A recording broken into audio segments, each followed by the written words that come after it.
Okay, Rach, I'm not a very good reader, but I want to read this to you. And I'm going to send you a picture that goes with it. And the picture reminds me so much of all the trees that we see up in the mountain that have been cut down. And these beautiful trees are growing out of the side of them. I'm reading this book. It's called The Greatest Gift, Unwrapping the Full Love of the Christmas Story. Can you see that? It's by Anne Voskamp. I've done a couple of her studies. I just love her. So this is the December one. I'm catching up because I just got the book. And we're doing a Bible study on this, so it's kind of ringing true for me. But I'm going to go ahead and read it and then tell you what it says to me. I'm going to try to do this without crying. Out of the stump of David's family will grow a shoot. Yes, a new branch bearing fruit from the old root. And the Spirit of the Lord will rest on him.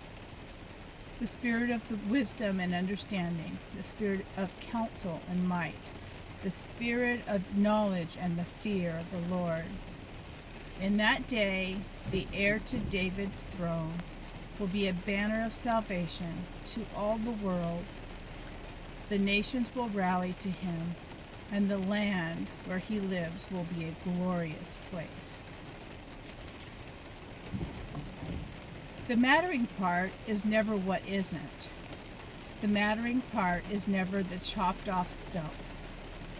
It is what dream has been cut down, or it isn't what dream has been cut down, what hope has been cut off, and what part of our heart has been cut out. The tender, mattering part is you have a tree. Out of the last and forgotten son of Jesse comes forth one tender branch that will grow into a crown of thorns, a rugged cross, your ladder back to God. Jesus will go to impossible lengths to rescue you.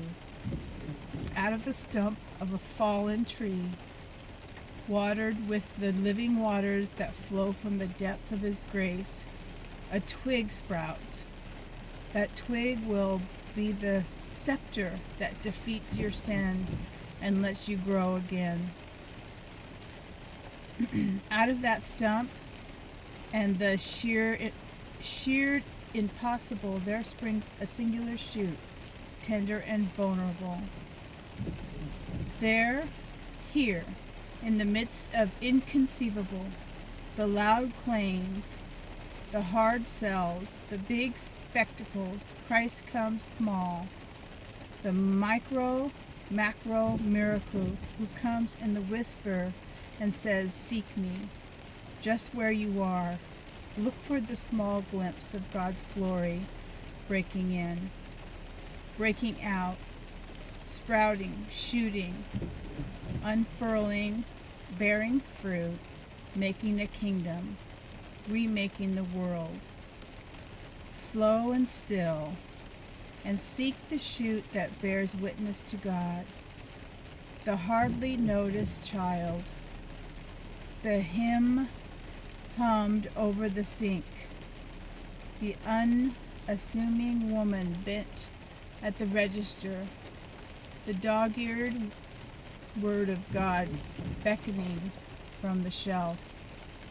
Gaze on the shoots of the glory to grow deep roots in God. The theology of the tree, of the cross, always seeks the presence of God in the belittled gifts of the world. The small babe of Bethlehem, the dismissed Son of God, the stripped and beaten Messiah hanging exposed on a tree. He begs us to spend the attention of Advent on the little, the least, the lonely, and the lost. Because in the rush, in the hurry, in our addiction to speed, it might just be a bit like stepping on the shoot that sprouts from the stump. Advent is made of the moments, the slow unfurling of grace. You know, I daily think about you and Stephen, and I know that it's just unbearable. And the idea of Christmas is ridiculous. But maybe instead of a Christmas tree, you get a Jesse tree to symbol the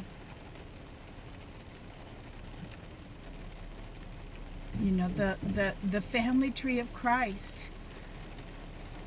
David cut that stump off, and for generations there was nothing.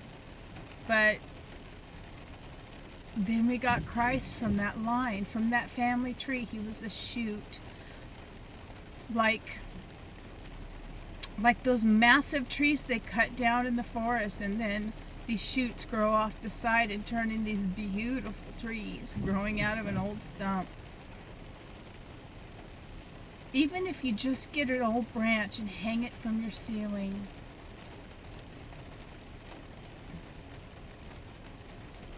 Christmas isn't about what we make it. Christmas is about celebrating new life from a dead stump. And for me, it reminds me, I have been a dead stump for a while. And I know you're a dead stump right now too. But I see life shooting out of you.